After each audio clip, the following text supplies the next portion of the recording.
Hello everyone, welcome back to my YouTube channel Reds Glitz. Today we are back with a fun DIY activity. यहाँ पर हम एक visual perception skills को improve करने के लिए एक एक्टिविटी बनाने वाले हैं, या आप इसे एक सिंपल सा विजुअल परसेप्शन गेम भी कह सकते हैं. This is all you need for that. यहाँ पर आपको एक कार्डबोर्ड शीट चाहिए. I had this packet of less, ठीक है. तो इसको मैंने कट करके इसके ऊपर ये डिज़ाइंस बना लिए हैं विद दिस मार्कर. इसके अलावा आपको चाहिए कुछ sketch colours, scissor and punch machine, rings for binding. अगर आपके पास ये नहीं है तो आप बाइंडर फाइल भी यूज़ कर सकते हैं. और इसी लेस के पैक में से मैंने ये हार्ड कट आउट कर लिया है, ठीक है. तो हार्ड स्टेंसिल, सो दैट यहाँ पर जो मैं बना रही हूँ वही सेम यहाँ पर बन पाए, ठीक है. तो आप किसी भी कार्डबोर्ड शीट से ये बना सकते हैं, आपके लिए ईजी हो जाएगा, ठीक है. नाउ द पॉइंट इज कि विजुअल परसेप्शन होता क्या है. विजुअल परसेप्शन होता है अपने अराउंड किसी भी चीज़ को हम किस तरह परसीव कर रहे हैं, किस तरह से प्रोसेस कर रहे हैं उसको, ठीक है. अब इसमें क्या होता है कि ये बहुत इंपॉर्टेंट है बच्चों के लिए एवरीडे टास्क करने के लिए. Reading, writing, completing puzzles, cutting, drawing, mathematical problems करने के लिए, या इतनी सिंपल चीज़ें होती हैं. जैसे हम अक्सर बच्चों से कहते हैं कि अपने रूम में से ये चीज़ उठा के लाइए, बट वो सामने होते हुए भी उन्हें नज़र नहीं आती है क्योंकि उनकी विजुअल परसेप्चुअल स्किल्स उतनी डेवलप नहीं है. वो एक बिजी बैकग्राउंड में अपनी टारगेट आइटम को नहीं सर्च कर पाते हैं अनलेस एंड अनटिल वो चीज़ उस रूम में अकेली रखी हुई हो, ठीक है. तो इस चीज़ को इम्प्रूव करने के लिए, इसको बेहतर बनाने के लिए उनके विजुअल परसेप्शंस को हम ये एक्टिविटीज़ कराते हैं, ठीक है. अगर ये एक्टिविटी नहीं होती तो उनकी एकेडमिक परफॉर्मेंस, उनकी प्ले परफॉर्मेंस, ये सब काफ़ी ज़्यादा इफेक्ट हो जाती हैं क्योंकि वो नहीं समझ पाते हैं उन चीज़ों को, पजल्स नहीं कर पाते हैं. वो स्पेशल कॉन्सेप्ट्स जैसे हम बच्चों को कराते हैं, in, on, out, under, up, down, इस तरह की चीज़ें वो नहीं समझ पाते हैं. या अल्फ़ाबेट्स होते हैं जैसे बी, पी, डी, क्यू, जो काफ़ी सिमिलर होते हैं, इसमें वो डिस्टिंग्विश नहीं कर पाते हैं. लेटर्स के सीक्वेंस को वो नहीं याद कर पाते हैं. नंबर्स के सीक्वेंस, काउंटिंग उन्हें याद होती है बट वो सीक्वेंस जो है थोड़ा सा एब्सर्ड वे में करते हैं, ठीक है. या आप उन्हें कहीं भी कोई अल्फ़ाबेट्स लिख के दें, फॉर एग्जांपल ब्लैक बोर्ड पे या किसी पेपर पे, और उसे कॉपी करने के लिए कहें तो वो कॉपीइंग में भी एरर्स कर देते हैं, ठीक है. या अक्सर हम लोग देखते हैं कि बच्चे जो है चलते चलते गिर जाते हैं, किसी भी चीज़ से टकरा जाते हैं और हम सोचते हैं कि ये बार बार क्यों गिर जाते हैं, ये क्यों नहीं देख पाते. तो वो उनके विजुअल परसेप्शन का प्रॉब्लम है ना.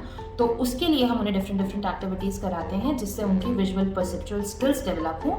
This is one such activity. So let's proceed. यहाँ पर I will cut these on these lines. उसके बाद मैं आपको दिखाती हूँ किस तरह से आपको ये करना है. दीज आर द 6 सेट्स जो हमने कट कर लिए हैं. यहाँ आप देखिए सेम सेट में दोनों साइड हार्ट में सेम पैटर्न है, ठीक है. इसी तरह हमने सब सेट्स में किया है. अब हम इनमें कलर कर लेंगे और उसके बाद मैं आपको दिखाती हूँ. So now in cardboard strips को हमने इस ग्रीन शीट ऑफ पेपर पे पेस्ट कर लिया है क्योंकि जब हम यहाँ पर होल्स करेंगे तो ये मूव नहीं कर पाएंगे, इनका मोशन थोड़ा सा रिस्ट्रिक्ट होगा. तो अब हम इन्हें ऐसे करके कट करेंगे तो यहाँ स्पेस होगी, हम इस जगह होल्स पंच करेंगे, ठीक है.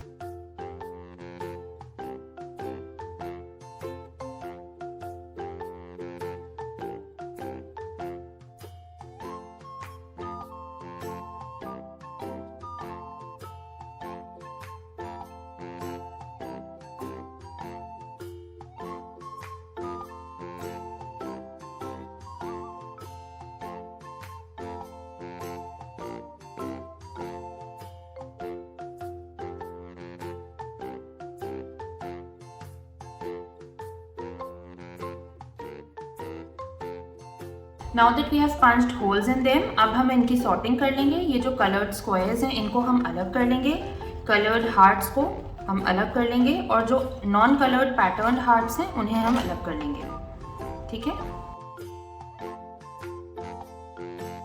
Once we are done with these, हम इन तीनों को अलग अलग रिंग बाइंडर्स में लगा देंगे.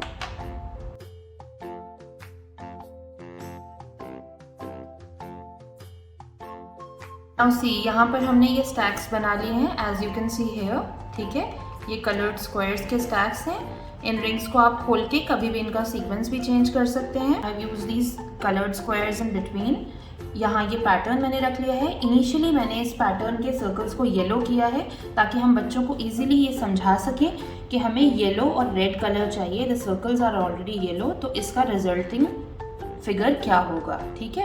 ये सिर्फ ये जो डॉट्स कलर किए हैं ये सिर्फ फर्स्ट फिगर में है, जस्ट फॉर ईज, क्योंकि हम यहाँ इंट्रोड्यूस कर रहे हैं बच्चों को ये गेम. नेक्स्ट वाले से उन्हें खुद इसको अच्छे से ऑब्जर्व करना होगा, ठीक है। So our next pattern is this one and we want these 2 colours in it.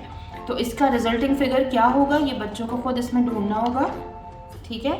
This is not the same pattern, this is also not this one, yes this is the same pattern with the desired colors, ठीक है।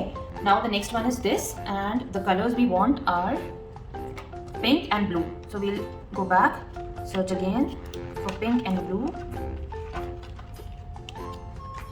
this is pink and blue, okay।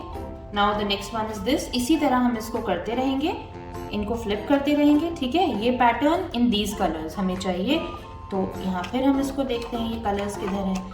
तो ये हमारे लिए तो बहुत easy हो रहा है, लेकिन बच्चों के लिए ये काफ़ी डिफ़िकल्ट है क्योंकि उन्हें यहाँ स्क्वायर शेप भी दिख रहा है, यहाँ हार्ट शेप भी दिख रहा है। ये पैटर्न्स उनके लिए बहुत माइन्यूट डिटेल्स हैं, तो वो कलर डिस्क्रिमिनेट भी कर रहे हैं, वो पैटर्न्स में डिफरेंसेस भी देख रहे हैं और वो इसको कंबाइन भी कर रहे हैं। इस पैटर्न को इन कलर्स के साथ एसोसिएट करके वो ऑब्जर्व कर रहे हैं इसको और इमेजिन कर रहे हैं कि इसका रिजल्टेंट क्या होगा।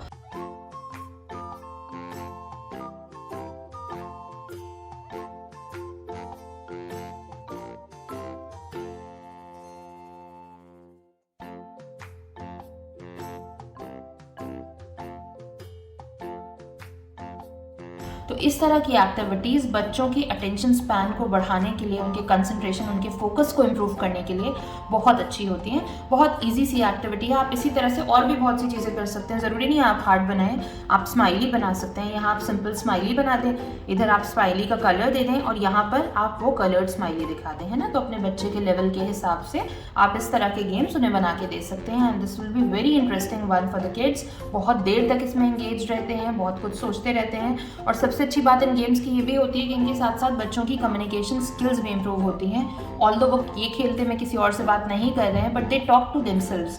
वो खुद सोचते हैं ये ऐसे है तो ये ऐसे होगा, इसको इसमें कंबाइन करेंगे तो ये रिजल्ट होगा।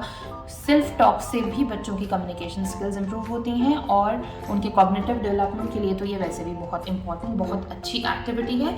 Please try this at home and let me know your feedback in the comment section. Thank you for watching, see you letter.